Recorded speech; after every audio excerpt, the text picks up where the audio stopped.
여러분 안녕하십니까. 사회복지 행정론 문제풀이 시간입니다. 사회복지 행정론은 총 한 60문제를 가지고 6강에 걸쳐서 여러분과 함께 사회복지 1급 시험 문제에 대한 대비를 같이 한번 해볼까 합니다. 사회복지 행정론 먼저 1번부터 문제를 알아보도록 하겠습니다. 자, 다음 중 사회복지 행정의 특성으로 틀린 것은 어느 것인가? 자, 사회복지 행정의 특성이니까 이 행정의 특성이 뭔지를 알아야 되겠죠? 사회복지 행정이라는 것은 우리가 사회복지 서비스와 정책과 행정 크게 세 가지로 나눠볼 수가 있는데, 어떤 정책을 만들면 그것을 서비스를 하기 위한 중간 다리 역할을 해주는 것이 사회복지 행정이다. 이렇게 보시면 되겠죠? 그래서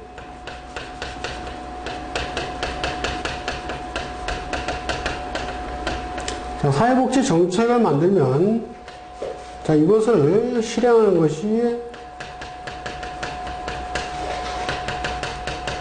사회복지 서비스 실천이 되겠죠. 자, 그랬을 때, 바로 실천으로 넘어가는 것이 아니라, 이 중간에서,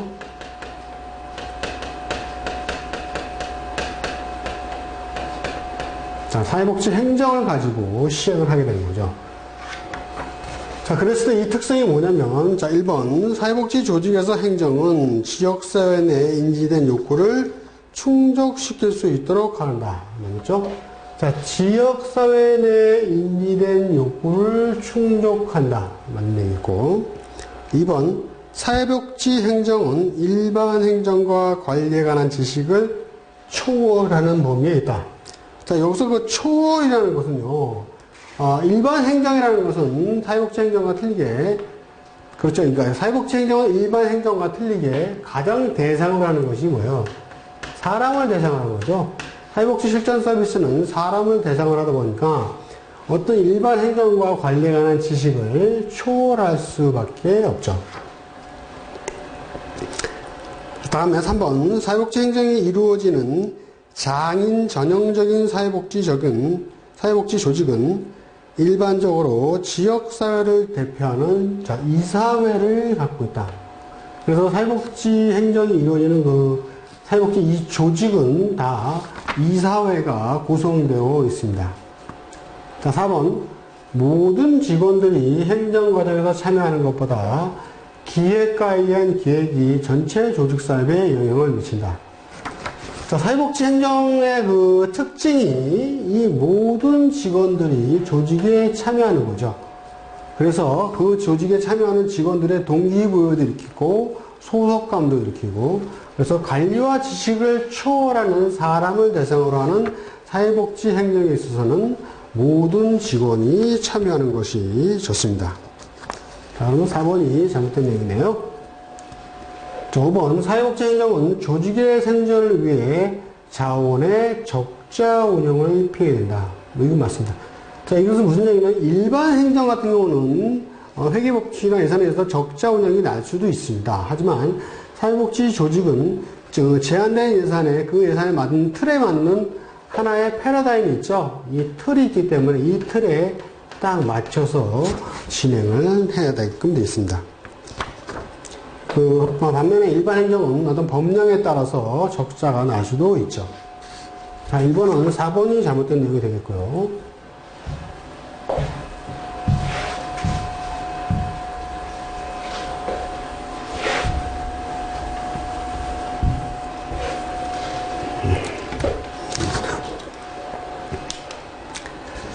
자, 다음 2번. 다음 중 사회복지 환경의 과업 환경의 내용으로 아닌 것은?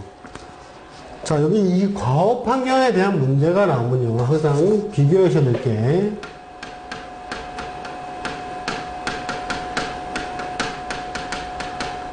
일반 환경입니다.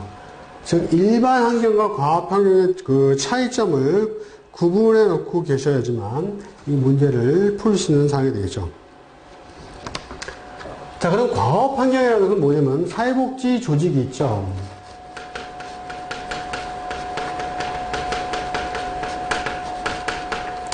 자, 사회복지 조직은 항상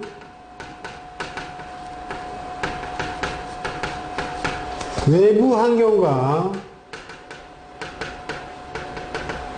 상호 관계에 의한 자원 의존이 있습니다. 그랬을 때, 이 과업 환경이라는 것은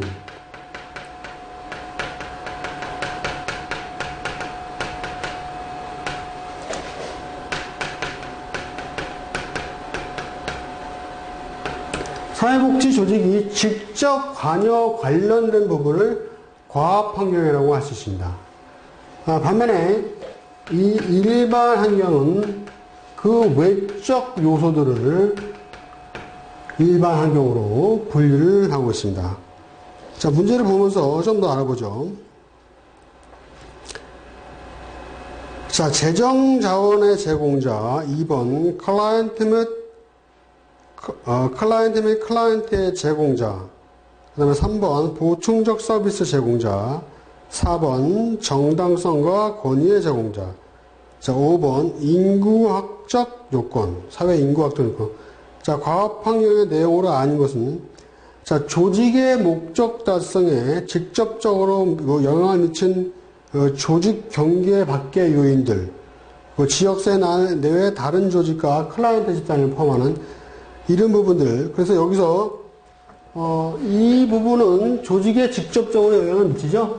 재정을 자원하고 클라이언트와 클라이언트 제공자, 보충적 서비스, 그 다음에 정정성과 권위의 제공자. 이것은 뭐예요?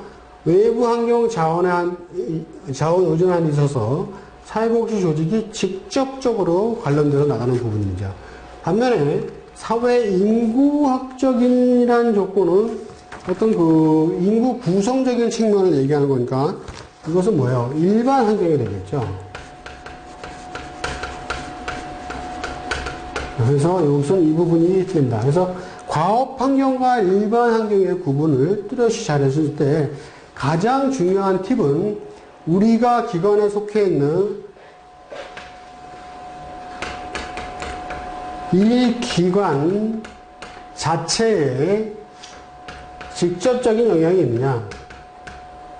그랬을 때는 과업 환경이 되겠고, 그 외의 영향들이 간접적인 부분이 있으면 이것은 일반 환경이 된다. 자, 이 팁을 가지고 과업 환경과 일반 환경을 구분해 놓으시면 되겠습니다.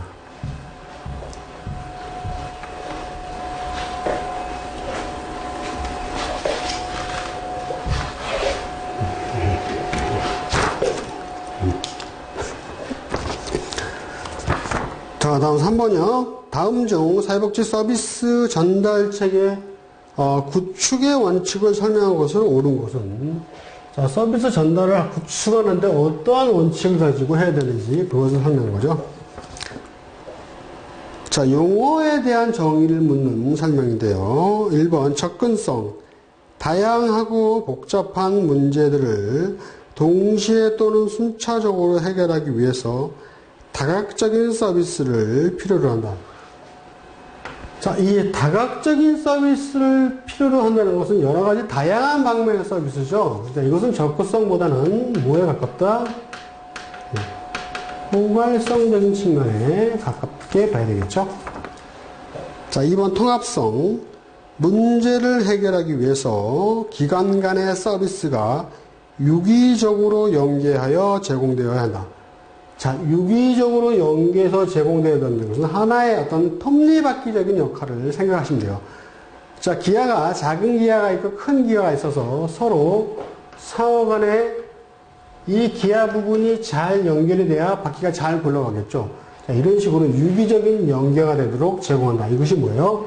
통합성이다. 자, 이것은 맞는 내용이 되겠죠. 자, 한번 평등성. 사회복지 서비스는 기본적으로 성별, 연령, 소득, 지역, 종교, 지위에 따라 모든 국민에게 제공되어야 된다. 사회복지 서비스는 성별, 연령, 소득, 지역, 종교, 지역에 따라서 모든 국민에게 제공되는 것이 아니라 관계없이죠. 구분 없이 모든 국민에게 제공되어야 합니다. 자, 4번 전문성. 한 개인이 필요로 하는 다른 종류의 서비스와 질적으로 다른 서비스를 지역사회 내에서 계속적으로 받을 수 있도록 해야 된다. 자, 한 개인이 필요로 하는 다른 서비스의 종류와 서비스의 질적으로 다른 서비스를 어떻게 해요? 지역사회 내에서 자, 계속적으로 받는다 그랬죠? 자, 이것은 전문성이 아니라 지속성이 되겠죠.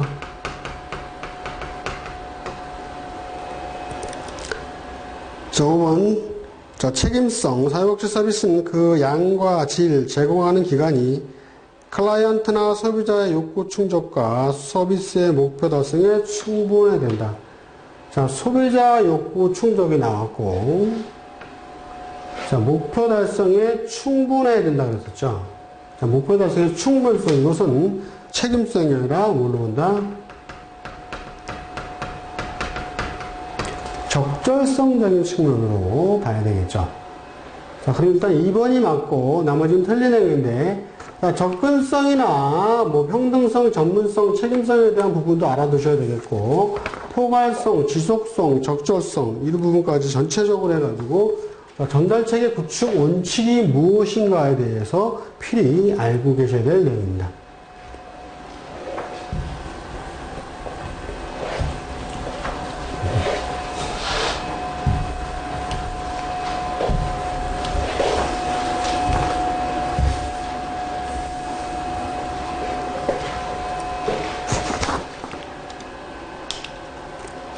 다음 4번이요. 다음 보기 중 인간관계의 이런 특성을 나타내는 것은 어느 것인가?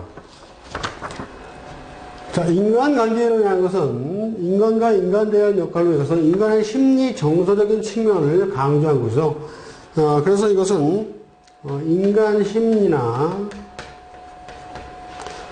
사회적 욕구를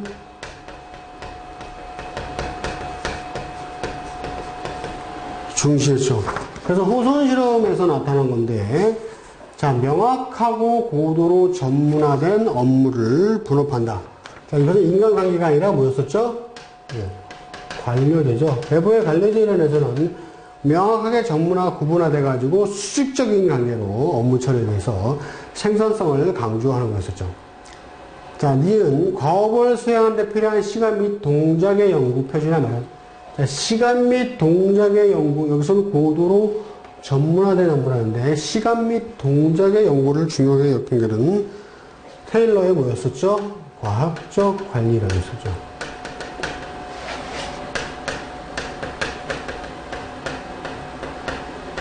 자, 과학적 관리론이 시간과 동작 연구의 표준화를 마련해서 생산성을 최대한 높일 수 있게끔 만들었던 것이었죠.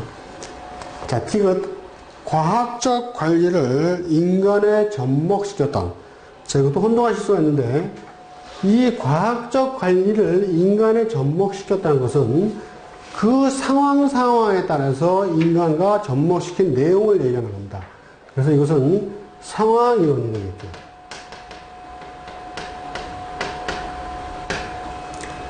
다음에 리을. 집단 내 인간관계는 정서적인 것과 같이 비합리적인 요소에 따라서 이루어진다. 그러니까 집단이라는 것이 꼭 관료제나 경직된 구조가 아니라 인간의 동호회나 이런 서로 서비스를 성원에 의존할 수 있는 인간관계적인 측면을 중요시해 가지고 어떤 비합리적인 요소로 인해서 서비스가 이루어져야 된다. 이것이 인간관계 이론이 되겠습니다. 자, 인간관계 이론뿐만 아니라 지금 나온 관료제나 과학적 관리 이론, 상황 이론 여러 가지 있죠. 그래서 우리가 대표적으로 이것을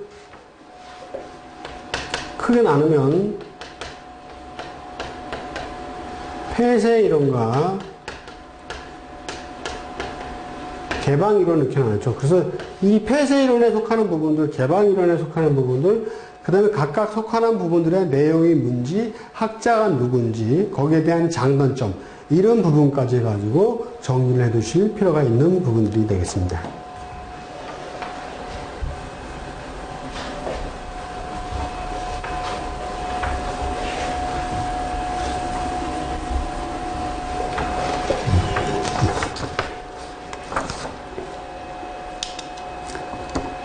다음 이제 5번이죠.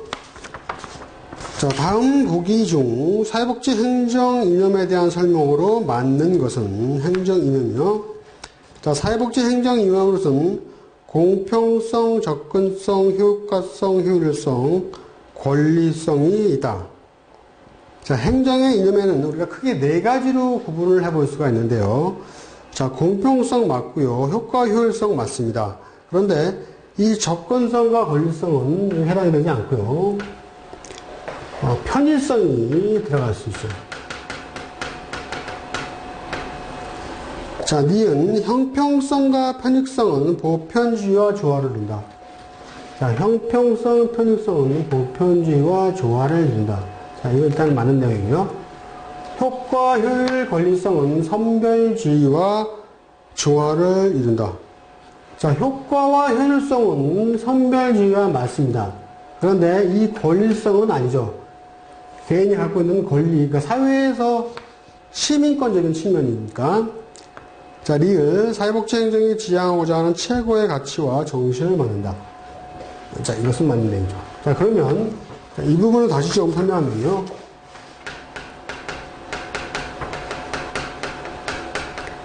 항상 사회복지를 얘기할 때 나누는 부분이 보편주의와 선별주의죠. 자, 그랬을 때 우리가 보편주의에 들어가는 것을 공평성과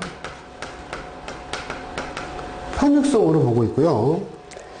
그 다음에 선별주의에 들어가는지 효과성,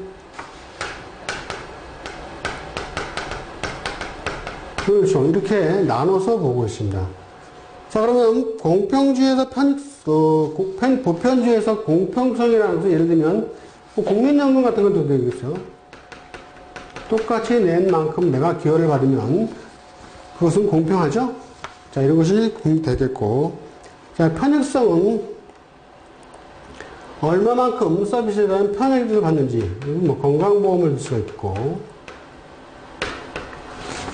선별주의에서 효과성과 효율성은 얼마만큼 효과가 있느냐, 얼마만큼 비용 대비 최대한의 효율적인 측면을 이뤄내느냐, 이런 거죠. 자, 이런 부분이 뭐예요? 대표적으로 우리가 얘기하는 것이 공공부여잖아요. 네, 그래서 항상 보편주의와 선별주의를 놓고 어느 부분에 속하는지를 구분하는 부분을 항상 연습을 잘 해 두셔야 이 문제들을 쉽게 풀 수가 있습니다. 그래서 박스에서 나온 것도 니은과 리을이 맞는 내용이 되겠죠. 그래서는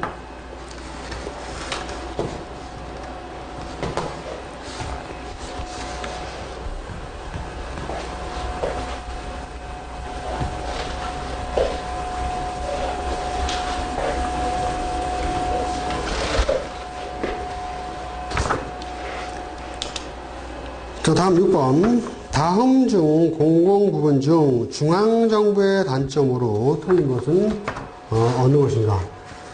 자, 우리가 이 중앙정부의 단점이라는 문제를 가지고 나왔는데요. 항상 생각하셔야 될 게, 이 중앙정부가 있으면 어디가 있어요? 지방정부가 있죠. 또 그 다음에 민간단체가 있죠. 자, 중앙정부의 장단점, 민간정부의 장단점, 지방자치단체의 지방정부의 장단점, 이런 부분을 가지고 문제가 혼합해서 항상 출제가 되니까, 그런 부분을 정확하게 구분을 해주시는 연습을 하셔야 됩니다. 자, 단점이니까 1번, 규모 경제 효과가 적어서 사회보험 측면에서 기술적인 불리성이다. 자, 규모 경제를 하기 위해서는 뭐가 있어야 돼요? 재정이 필요하죠? 재정이 제일 많은 데는 어디예요? 중앙정부죠.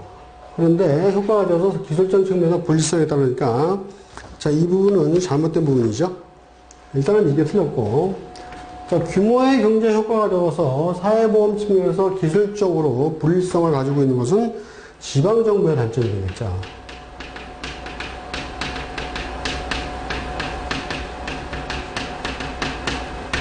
자, 그 다음에 수급자의 선택이 반영되기 어렵다. 그렇죠? 중앙정부는 독점이잖아요. 독점적 측면이 있기 때문에 수급자 선택을 반영하기가 상대적으로 어렵죠. 3번, 독점성으로 가격과 질에 있어서 수급자에게 불리할 수 있어요. 선택의 여건이 거의 없다시피 하죠. 자, 조직의 관료성으로 욕구 대응이 늘다. 자, 조직의 관료성에 대해서는 어떤 업무 하나를 처리하다 보면 제 윗선을 보고를 해가지고 다시 결과물로 아래까지 내려와야지 그 업무를 수행할 수 있게 되겠죠. 그렇기 때문에 상대적으로 욕구 대응이 느릴 수밖에 없고요.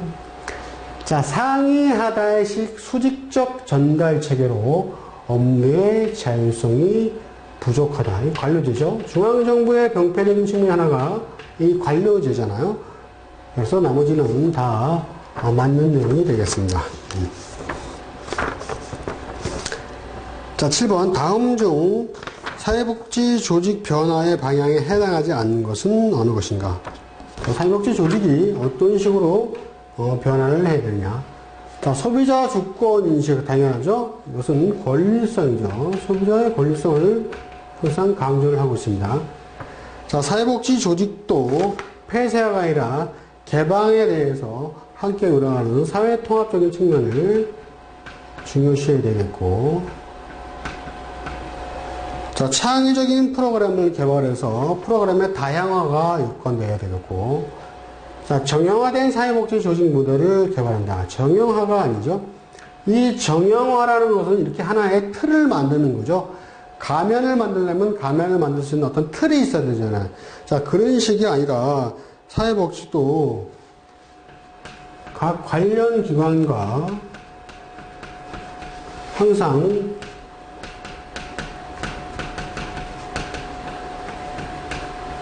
협력체제를 구축해 나갈 수 있는 방안이 필요하죠. 자, 일단 이것은 방향이 아니네요. 그 다음에 전문성과 전문직을 한다. 당연하죠. 전문성과 전문직을 강화해서 사회복지 서비스를 시행하는데 창의적인 프로그램 개발과 그들 소비자, 즉 클라이언트죠.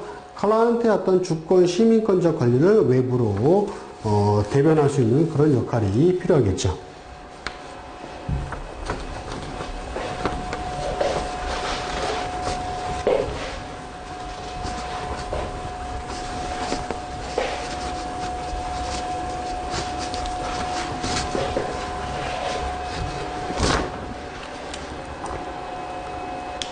자, 다음 8번.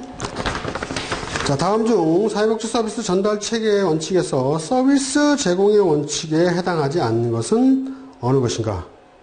자, 서비스 제공의 원칙이죠. 서비스 제공의 원칙에 해당하지 않는 것은 어느 것인가? 자, 이것은 우리가 좀 암기를 해 두셔야 되는데, 일단 먼저부터 보고요.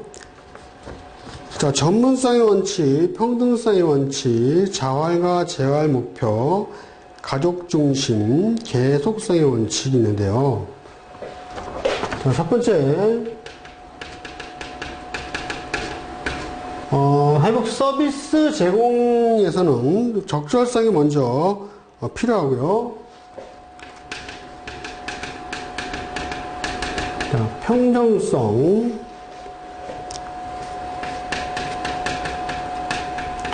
자, 자활과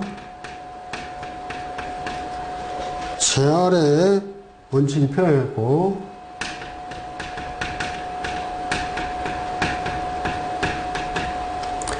자, 그 다음에 문제에 나와 있는 가족 중심의 원칙,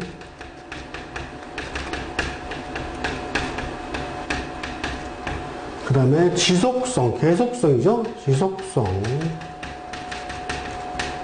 여기서는 계속성으로 볼 수 있고요.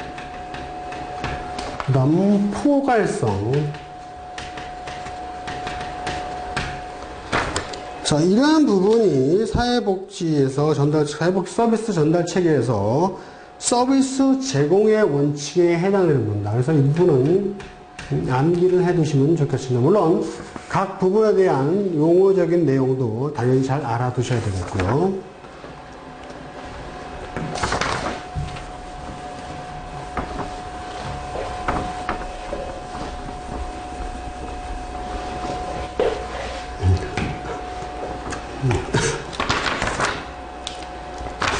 자, 9번. 다음 보기에 해당하는 것은 조직 이론 중 무슨 이론인가? 자, 기억. 조직화에는 유일한 최선의 방법이 없으며 조직화는 상황에 따라서 결정되어야 된다. 자, 일단 최선의 방법이 없다고 그랬죠? 무슨 조직화는 최선의 방법인데 이 조직화를 하는 데 있어서는 각각 상황에 따라서 결정해야 된다고 했고, 다음 사회복지 조직 관리자가 활용할 경우 가장 우선적으로 고려해야 할 사항은 자신이 운영하는 사회복지 조직의 특성과 욕구를 분명히 파악하는 것이며, 자, 사회복지 조직의 특성이 뭐고 욕구가 뭔지 그것을 그 상황별로 해서 분명히 파악하는 것이며, 그 다음으로 환경적 특성을 잘 이해하는 것이다. 자, 이것도 조직과 환경, 그러니까 외부와 환경과의 상호 연관을 말하는 거죠. 자, 그랬을 때 기억 1번 조직군 생태이론. 자, 이 조직군 생태이론은 어떤 조직군이 외부 환경과 연관된다는 얘기죠. 그래서 환경 결정론적으로 봅니다, 이것은.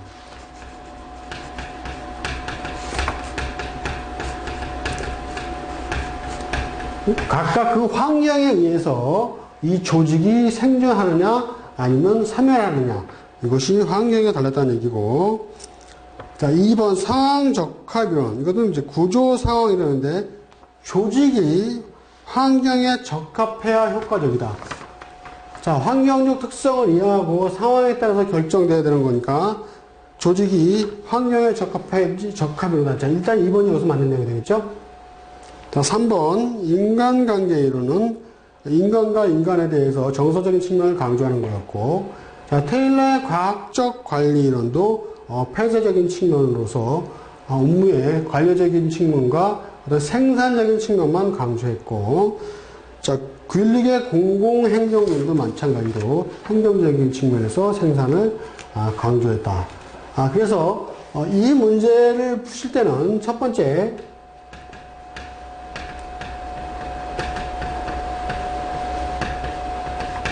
개방체계 이론에 속하는 것,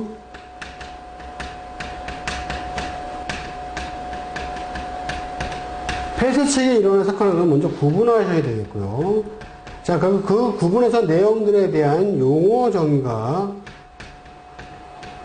명확하게 잘 되어 있어야 각 부분들의 문제를 풀 수 있고, 특히 개방체계 같은 경우는 각 이론별로 해가지고 혼동되는 부분이 많기 때문에 정리를 잘 해두셔야 되겠습니다. 자, 상황 적합 이론을 묻는 문제였고요.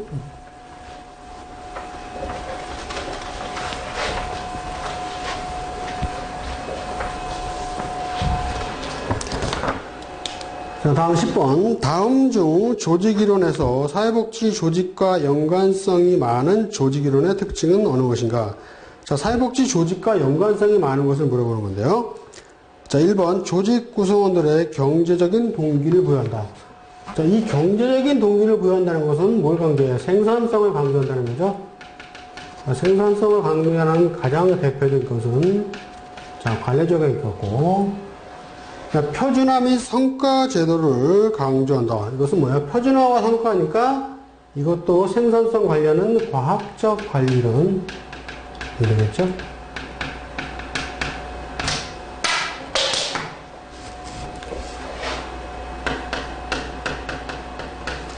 그 다음에 차별 성과를 제도한다. 이것도 마찬가지로 과학적 관리론 되겠죠?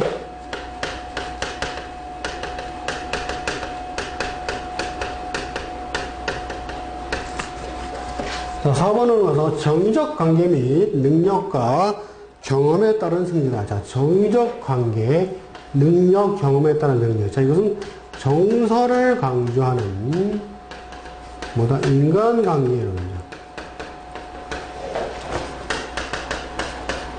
사회적 서비스에서는 이 인간관계라든지 사회복지 서비스에는 상당히 중요시되고 있죠.